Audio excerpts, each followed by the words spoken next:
Բարև թարմացված նորություններով եթերում հորիզոն է 15 հոկտեմբերի չորեքշաբթի։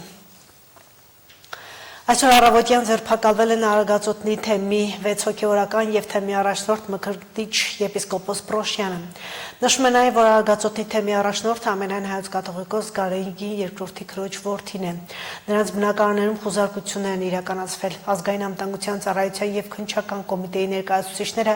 գործողություններ են իրականացրել նաեւ Արագածոտնի թեմի առաջնորդանում։ Հայաստանի քննչական կոմիտեից հայտնել են, թե ինչ հիմքով են կատարվել, իրակակատարվել գործողությունները մեջբերում ենք իշխանական կամ ծառայողական լիազորությունները կամ դրանցով պայմանավորված ազդեցությունն օգտագործելով հավաք անցկացնելուն կամ դրան մասնակցելուն խոչընդոտելու կամ հարկադրելու, ինչպես նաև հավաքին մասնակցելու կամ հավաքին մասնակցելուց հրաժարվելու նպատակով նյութապես շահագրգռելու դեպքի առթիվ նախաձեռնված քրեական վարույթի նախաքննության շրջանակներում կատարվում են վարութային եւ ապացուցողական անհրաժեշտ գործողություններ։ Գործողություններն իրականացվել են իրազեկ քաղաքացիների միավորում հասարակական կազմակերպության ներկայացրած հաղորդման հիման վրա։ Իսկ հաղորդումը վերաբերել է Հովանավանքի հոգևոր հովիվ Տեր Արամ Քահանա Ասատրյանի արած հայտարարություններին։ Հոգևոր հովիվը պնդել է, որ ինքը մասնակցել է ընդդիմության 2021 թվականի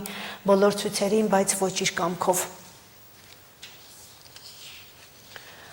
Ազգային ժողովի տնտեսական հարցերի մշտական հանձնաժողովի նիստում առաջին ընթերցմամբ քննարկվել է գույքի նկատմամբ իրավունքների պետական գրանցման մասին օրենքում փոփոխությունների նախագիծը, որը ներկայացրել է կադաստրի կոմիտեի ղեկավարը։ Ըստ Սուրեն Թովմասյանի առաջարկվող փոփոխությունները միտված են հեշտացնելու եւ արագացնելու գործարքները, կրճատելու դրանց իրականացման համար պահանջվող ծախսերը։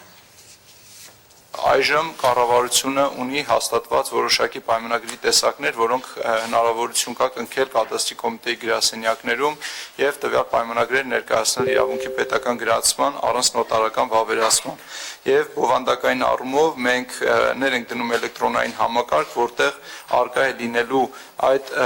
մեկ այլ գործիքակազմ, որը ես եմ նույնականացման համակարգի հետ ինտեգրված է աշխատելու եւ յուրաքանչյուր քաղաքացի, երբ որ ինքը ունենալու է անշարժ գույք, մուտք գործելով էլեկտրոնային համակարգ, նույնականացվելով ես եմ նույնականացման համակարգի օգնությամբ,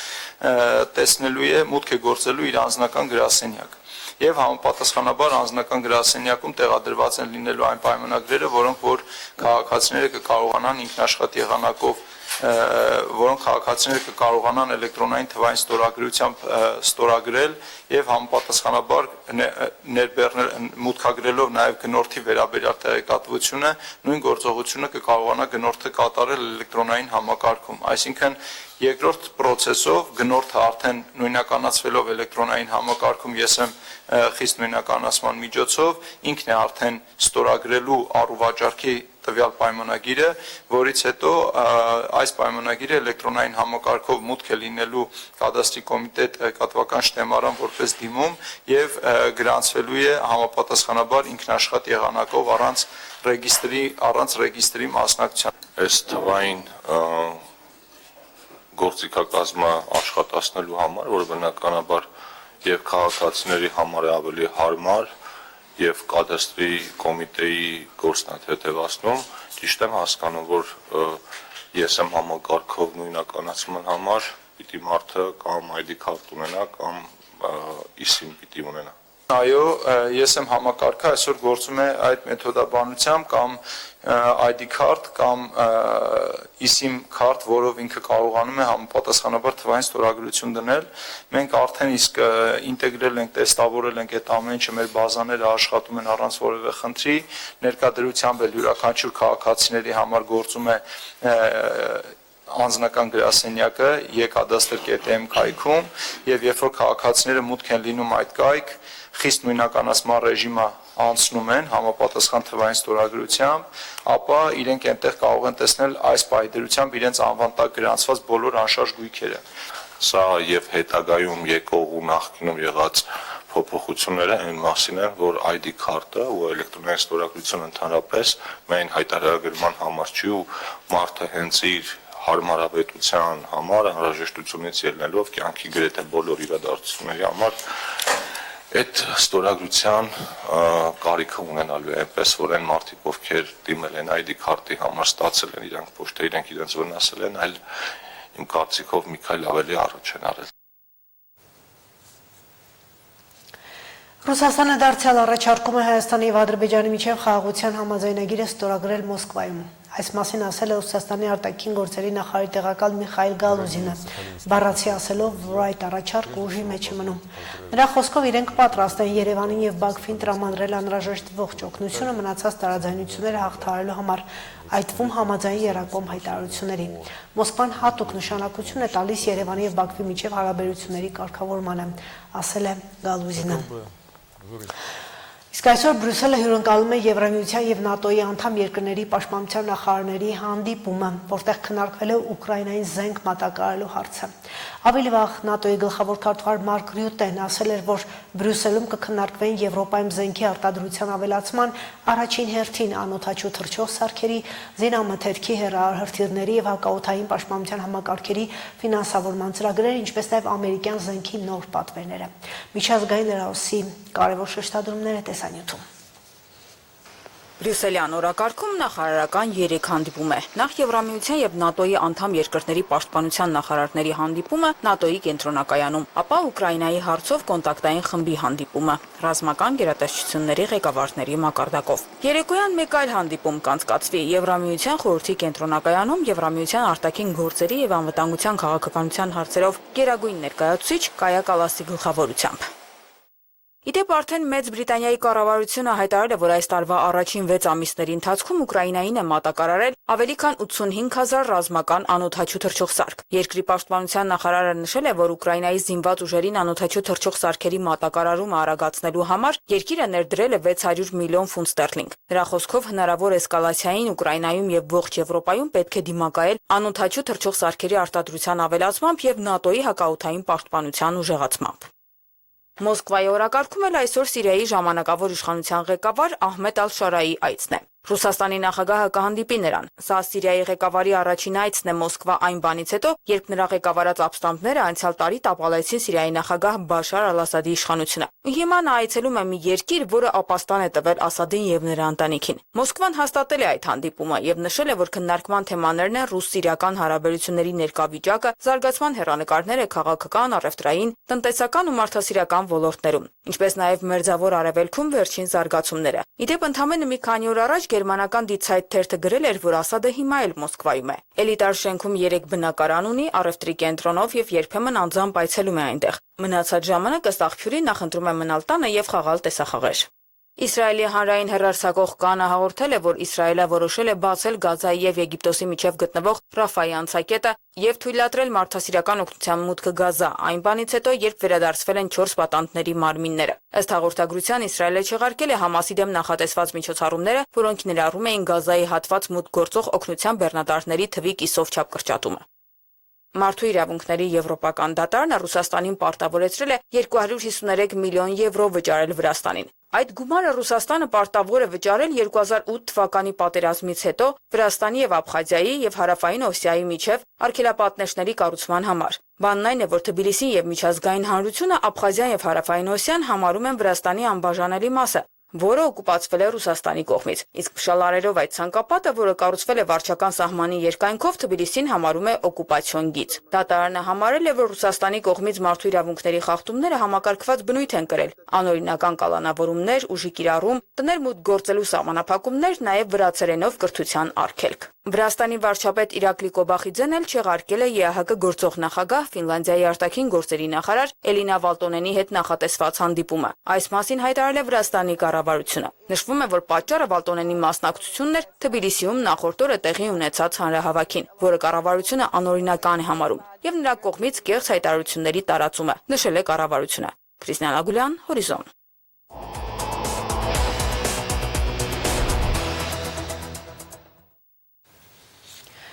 Գյումրիում փողոցներ հիմնանորոգելուց հետո երթևեկության կանոնակարգումը, գծանշումները, լուսացույցների տեղադրումը հաճախ ճիշտ տեղում ու դիրքում չեն արվում կամ ընդհանրապես բացակայում են։ Խնդիրն հիմնականում երթևեկությամբ ծանրաբեռնած փողոցներն են, իսկ հետևանքները վթարներն ու վրա երթերը։ Այսօր ժամը 13-ի սահմաններում հերթական ավտովթարն է տեղի ունեցել Գերցեն փողոցում։ Մի քանի տարի առաջ հիմնանորոգված փողոցում կարգավորող նշաններ, արգելաթմբեր չկան։ Գերցենի բնակիչների հազանգով մեր նկարանող խումբը հասել է դեպքի վայր։ Մի 5 տարի առաջ խորը փոսերով ու քանդած մայթերով կերցեն փողոց մարդատար մեքենաների վարորդները հրաժարվում էին մտնել։ Շատ ու քիչ անգամ բեռնատարներն էին անցնում։ Հիմա հակառակն է, նորոգելուց ասֆալտ անելուց հետո կերցենը դարձել է պահանջված փողոց։ Կարճ ու հարմար ելք դեպի Շիրակացի փողոց։ Ասֆալտապատումից առանց փոսերի ու հողե փողոց տեսնելուց թաղամասի բնակիչներն էլ էին ուրախացել, բայց հետո այս փողոցի լուսաբացներն ու մայրամուտները ուրախ չանցան։ Երթևեկը շատացավ, դարձավ ծանրաբեռնված։ Ուղիղ փողոցում արագության գերազանցումները մշտական են։ Շատ արագ, հələ Ալեքսն կանեք ամեն օր, 160-170-ով սաղ կերտան ավտոները։ Դա երբ պետք է, մինչև երբ պետք է կարգավորվի։ Երեխաները ստից կհելնեն, ստեղ 150-ի տակ, Հարթ փողոց է, փողոցի վրա էլ շարք-շարքի սեփական տներ, բայց արագություն սահմանող, երթևեկությունը կարգավորող որևէ նշան չկա, աշկելաթմբեր էլ չկան։ Հսկողության դաշտից ու հսկողների աչքից հեռու վարորդների համար հարմար տեղ է արագ վարելու։ Իսկ վատ հետևանքները ավտովթարներն են, հերթականը այսօր էր թաղամասի բնակիչների առաջ։ Նրբանցքների խաչմերուկին 2 մեքենա բախվել էին իրար, բարեբախտաբար վնասը միայն նյութական էր։ 5 օրվա մեջ էսի արդեն 10-րդ դեպքն է։ Շանս երեք չէ առաջի օրը կացին ավտոյի տակ, դե հիմի պարգած է, հիմի մենք ինչ ենք, սեք մեր հարցը լուծել։ Հազասվարտացը շատ ներողություն արձա, իսկոր արիոպորտն են, ու կանան բես կերտան որ թարնի։ Արակը կշեն։ Էշ բան է, դրա չկա գիշերները ստեղ շոր բան կոնքի տեղ դառնա։ Մարդ վախենա երեխեքին ղրկե խանութ կամ դպրոց։ Քանի անգամ եմ հազիվ փախեք ավտոյի դեմերից։ Բանը բդեղնի նոր երնիկ ճամպեն փագեին։ Մի հատ պարգած միլիցա տնեմ փողոցը քանիմ տեղ, ասպես չի եղնի վիճակը։ Ինչ ասֆալտած փողոց ունեն, Գերցենի ապրողները 1000 անգամ նույն բանն են ասել, խնդրել են մի քանի տեղ արգելաթմբեր սարքել, հարագությունը սահմանափակել։ Ասողներին լսողներ մինչև հիմա չեն եղել։ Այսօրվա վթարից հետո բնակիչների զայրույթն ավելի էր սաստկացել։ Սպառնացին անգամ փողոցը փակել, ոչ մի մեքենայի թույլ չտալ իրենց դռներով անցնել։ Արդեն 1000 տարի է նույն բանը կսենք։ Պարտադիր պետք է մեկին բանը մերնի որ սաղ կանստեղ։ Դիա սաղ հավաքված են մայլեն։ Բերին մի ամես հարցը լուծեն, չեկը փագենք ճամպեն, հեշտ բար չի էր տաստից կա։ Վարորդի մեկն է։ Էվորիս է կամաս կնա։ Značka, to značka teda, danka chiralizmi panerni. Անպայման ստեղ զնակե պետք է դարվի սովետապոր դարվի կամ եսի մինչենոր մարդիկ չդենան ինչ ղանցին ինչ են երեխա են դպրոցական կերտան դպրոցից կուկան Վթարի վայր եկած բարեկային ծառայության աշխատակիցները այս փողոցում շատ են այսպիսի դեպքեր արձանագրել։ Հաստատեցին, որ վթարների հիմնական պատճառը երթևեկության նշանների բացակայությունն է, բայց եւ հայտնեցին, որ լուսացույցներ, արգելաթմբեր տեղադրելը, գծանշումներ անելը քաղաքապետարանի անելիքն է, իրենց գործը վերահսկելն է։ Քանի անգամ դիմել եք, ասել եք, խնդրել եք, հիմա նորից եմ խնդրում բոլորին։ Լրիվ իշխանությանը, լրիվ մեր քաղաքապետին ու ամեն ստեղ կամ հարակաչափ տերեք, կամ ինչ կսեն, լիժաշի պալիցերսկի տերեք, բանը մերեք։ Գյումրիի քաղաքապետարանից ստացանք բանավոր պարզաբանում, որ տարիներ առաջ փողոցը հիմնանորոգելիս պետք է այդ աշխատանքները նախատեսեին։ Ճանապարհաշինարարը նման կարգավորումներ չի նախատեսել, ըստ այդմ քաղաքապետարանն էլ այստեղ անելիք չի ունեցել։ Հիմա հաշվի առնելով բնակիչների թարմ բողոքները կդիմեն ճանապարհային դեպարտամենտին, թույլտվություն ստանալու փողոցում երթևեկությունը կանոնակարգող աշխատանքներ ձեռնարկելու համար։ Մարինե Դերբինյան, Արարատ Ծատուրյան, Հորիզոն։ Բարեծանրամարտի երիտասարդների եւ պատանիների աշխարհի առաջնությանը Հայաստանի հավաքականը ընդհանուր հաշվով վաստակել է 14 մեդալ, որից 8-ը ոսկի։ Բացի տարբեր հարգի մեդալներից Հայաստանի հավաքականը 8 մարզիկներով սահմանել է Եվրոպայի 7 եւ աշխարհի 4 նոր ռեկորդ։ Ոսկիներից 4-ը նվաճել են Գյումրիի մարզական բարձրագույն վարպետության դպրոցի պարացանրորդները, դառնալով աշխարհի չեմպիոններ։ Ռաֆայել Համազասպյանն ու Խորեն Ծատուրյանը Հայաստանի հավաքականը ներկայացրած պարածանրորդներն են։ 8 մարզիկներով ու տարբեր հարգի մեդալներով հավաքականը աշխարհի առաջնությունից վերադարձել է 5 օր առաջ։ Փայլուն արդյունքների մեջ գյումրեցի 2 պարածանրորդների վաստակը ոսկե մեդալներն են եւ սահմանած աշխարհի նոր ռեկորդները։ Առանց դադարի վերսկսել են մարզումները, գնալու են ավելի շատ ոսկիների հետևից։ Առջևում Եվրոպայի առաջնությունն է։ 16-ամյա Ռաֆայել Համազասպյանը 15-ից 17 տարեկանների տարիքային խմբում սահմանել է Եվրոպայի 3 եւ աշխարհի 2 նոր ռեկորդ։ Թե 115 կիլոգրամ բարձրացրած առավելագույն քաշի, թե 3 մոտեցումների հանրագումարով Ռաֆայելը դարձել է աշխարհի չեմպիոն։ Նման արդյունքներով նա համարվում է երկրորդ հայ մարզիկը պարալիմպիկ ծանրորդ Գագիկ Գասպարյանից հետո, ով հայկական պարածանրամարտի պատմության մեջ սահմանել էր աշխարհի ռեկորդ։ Իմ առաջին մարզումս էր, պատրաստվել եմ տարի կես, լավ ռեզուլտատ եմ ունեցել։ Երեք մոտեցում եմ աշխատել, առաջին մոտեցումը եկել եմ 110 կիլոգրամ, Եվրոպայի ռեկորդն եղել, երկրորդը 114 աշխարհում Եվրոպայի թարմացումը, երրորդը 115 ելն աշխարհի Եվրոպայի թարմացումը։ Դուք գոհ եք ձեզնից արդյունքից։ Կարող երկրից ցնեմ գոյանում ինձ։ 49 քաշային կարգում հանդես է եկել Ռաֆայելը Համազասպյան, բայց ասեմ, որ նրա քաշային կարգը անձնական շատ քիչ էր, ինքը ընդամենը 40 կիլո էր եւ 3 մոտեցումը ճիշտ բարձրացրել է, սահմանել է աշխարհի ռեկորդ 115 կիլոգրամ է բարձրացրել, բայց մարզումների ժամանակ նա կատարել է 145 կիլոգրամ, որը շատ լավ արդյունք է։ 18-ից 20 տարեկանների տարիքային խմբում 59 կիլոգրամ քաշային կարգում ոսկու համար պայքարել է 19-ամյա Խորենը։ Իր անձնական քաշից մոտ 2.5 անգամ շատ կիլոգրամներով ծանրաձողն է կարողացել պահել։ Բարձրացնելով 142 կիլոգրամ Խորենը եւս Եվրոպայի նոր ռեկորդ է սահմանել։ Երկամարտի 410 կիլոգրամ արդյունքով ճանաչվել է երիտասարդների աշխարհի չեմպիոն եւ նվաճել է 2 ոսկե մեդալ։ Առաջին մոտեցումով 130 կիլոգրամ եմ գնացել, երկրորդը 138, երրորդը